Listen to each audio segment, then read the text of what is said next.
Bonjour tout le monde, ici Rack. Bonjour le moment curieux, cette vidéo est pour toi. Il semblerait que ton nombre de vues se soit cassé la gueule. Tu accuses une personne d'avoir directement influé sur tes vues. Tu n'expliques pas comment, par contre tu expliques pourquoi. Tu montres des screens, bien, pourquoi pas. Le problème c'est que sur ces screens, toutes les personnes que tu as accusées d'être Gollum, on y est, toutes. Il y en a pas une qui dit oui je suis Gollum, non, tout on y est. Et tu balances quand même des noms.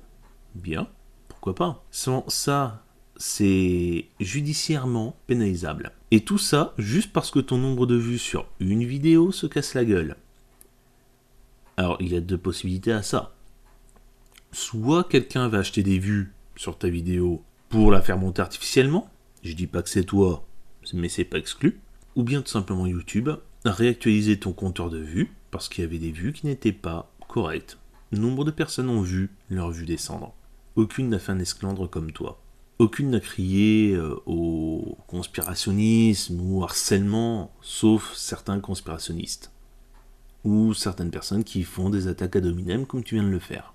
Maintenant, je vais te donner un point que tu peux vérifier sur tes vidéos. On va prendre tes 3 épisodes murs cyclopéens. L'épisode 1 a 273 000 vues. L'épisode 2, pour l'appel de l'étude, en a 42 000. Et l'épisode 2, qui dure 24 minutes, en a que 28.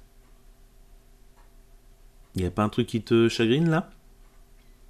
C'est pas juste une vidéo qui aurait été truquée. Mais tes 3 vidéos, seulement dans ce cas, explique-moi pourquoi ta deuxième vidéo sur les murs en pierre fondue, LMC, qu'est-ce que tu déduirais d'une série en 3 épisodes dont le premier épisode fait 1 million de vues, le deuxième 500 000, et enfin le dernier 100 000. Tu en déduirais que c'est un bide intersidéral qui s'est viandé. Garder 10% de son public entre le premier et le troisième, c'est un bide. On est d'accord. C'est que quelque chose n'a pas accroché, que c'était merdique ou que, je sais pas, c'était pas intéressant. Mais sur ta chaîne, c'est exactement ce qui se passe. Ton premier épisode, 273 000 vues. Ton troisième épisode, on va dire le 2, seulement 28 000. 10%.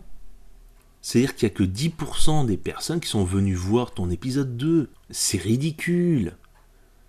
Ça devrait te mettre la puce à l'oreille, te dire « Ouais, j'ai peut-être merdé quelque part. » Les questions que tu as relevées dans le premier, les gens, soit ils avaient déjà la réponse, soit ils ont senti que c'était foireux. Je veux pas être méchant, mais ton raisonnement il est foireux. La contamination de surface, parce que oui c'est bien une contamination de surface dont on parle dans le rapport, pour toi elle est due au moule. Ce qui est bizarre, parce que si c'était une contamination uniquement de surface et due au moule, on devrait retrouver en contamination que le plâtre, ou je devrais dire le calcaire. Cependant, l'étude a dit bien qu'il y a d'autres contaminants, et cela tu ne les expliques pas. Et c'est pareil pour l'étude de Potzen. L'expérience de Potzen montre bien qu'avec des outils rudimentaires, il était possible de faire ces tailles sans avoir besoin de passer par l'étape fonte. Ça montre la faisabilité de ce travail. C'est une base solide pour dire que oui, c'est possible. C'est pas impossible qu'ils aient fait autrement, mais c'est possible de le faire de la façon dont Potzen l'a fait. Et Potzen l'a fait de cette façon, pour une raison très simple. Il a pris des outils similaires à ce qui était sur place, à ce qu'on a retrouvé sur place, avec les traces qui ont été retrouvées sur les murs sur place, ainsi que la méthodologie employée sur les pierres qui étaient en cours de taille, qui ont été retrouvées en cours de taille et en cours de polissage sur les sites. Potzen n'a fait que remettre en action une action qu'il savait possible parce qu'il a vu les traces de ces actions-là sur le site. Or, on ne trouve strictement aucune trace de fonte, de moule ou de moyen permettant de déplacer la fonte du four au moule. Ça, il n'y a strictement aucune trace nulle part. C'est rédhibitoire, il n'y a vraiment aucune trace. Et le principe de dire, oui, les débris sont mis dans la fonte, dans le moule, non, parce qu'il y a le principe d'Archimède qui rentre en compte. Outre le fait que mettre des objets solides dans une fonte provoque l'éclatement de ce bloc de fonte quand la matière se rétracte sur ces blocs solides, quelque chose de plus léger que la pierre que l'on va fondre, ça va remonter. On devrait en retrouver donc des traces de ce plâtre en surface. C'est pas le cas. Et pour les pierres elles-mêmes de ce bloc-là, pour les débris, les déchets de roches qui auraient pu être inclus directement dans ta seconde hypothèse, ça par contre, vu que c'est déjà massif, on devrait le retrouver au fond. Plus massif en tout cas que la fonte qui elle est plus distendue. Non, toujours pas. On ne retrouve strictement aucune trace à la surface d'aucun bloc de ces débris qui auraient pu être jetés dedans. Et même sans ça, où sont les traces de fonte?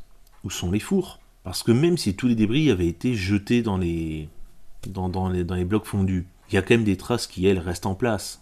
Quand un bâtiment ou une unité de fonte est posée quelque part, le sol autour, il a des traces. Que ce soit la roche elle-même fondue, du coup, ou bien le charbon qui est employé, ou même le bois qui est employé, tout ça, ça laisse des traces sur le sol et autour. Idem pour le tassement du sol, idem pour les briques réfractaires, tout ça saurait laisser des traces. On n'a rien. Et pourtant, ce site, il a été poncé, il a été ouvert de toutes parts. Le moment curieux. Je sais que tu ne veux plus me répondre sous tes vidéos, tu l'as dit toi-même, tu vas m'ignorer. Bien, tu tolères mes propos nauséabonds. Le problème c'est que je n'ai jamais été nauséabond. J'aurais pu l'être, mais je n'ai jamais été. J'ai juste pris les arguments que tu utilises pour te montrer à quel point ils ne sont pas valides. Ils sont totalement incohérents. Ça tu ne le tolères pas. Pourtant la revue par les pairs, c'est la base de la science. Quand je me trompe sous mes vidéos, ceux qui regardent ma vidéo ils me le disent, et je fais un disclaimer en dessous dans la description, disant où je me suis trompé et pourquoi. Je vais apprendre mes erreurs. C'est en apprenant de nos erreurs qu'on avance. Et c'est comme ça que la science avance. La science se remet toujours en question. C'est pour ça que dans la science, on a pu inventer des trucs. C'est pour ça qu'on a pu inventer des trucs de plus en plus poussés, dont notamment la science de la pétrographie ou la science chimique, qui permettent de dire avec certitude à l'heure actuelle que certaines roches ont bien une carrière d'origine à un endroit donné. Et sur cette carrière, on trouve quoi? Des blocs en cours de taille, des outils de taille, ainsi que sur le site en question, et sur les blocs qui sont posés. On ne trouve pas de traces de fonte.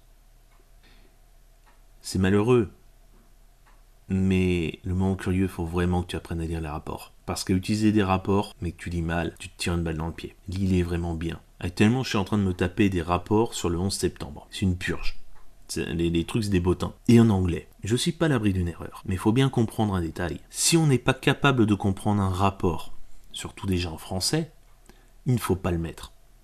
Si on n'est pas sûr de ses sources, il ne faut pas les mettre. Et on s'abstient de faire un postulat sur un truc qu'on n'a pas compris. Le moment curieux, la conception de ces murs, il y a encore des mystères dessus, mais pas dans la façon où les pierres ont été ues. On sait qu'elles ont été récupérées dans des carrières, qu'elles ont été équarries, puis ensuite taillées in situ pour être ajustés au bloc où ils allaient être collés. Il n'y a pas de mystère sur ce point-là. Ça a été élucidé, ça a été testé, ça a été validé, ça a été approuvé et toutes les preuves in situ vont dans ce sens. Il n'y a strictement aucune preuve d'une fonte où que ce soit sur le site. Ouvre les yeux, regarde le nombre de vues que tu fais sur tes vidéos. Tu as quand même 10% de viewers entre ta première et ta deuxième vidéo. C'est assez craignos. Ça devrait être pour toi un signal essentiel. Toi qui aimes bien les chiffres. Et un conseil, retire tes vidéos sur Madame, parce que ça pourrait te porter préjudice. C'est pas une méthode scientifique. À bon entendeur. Tchuss!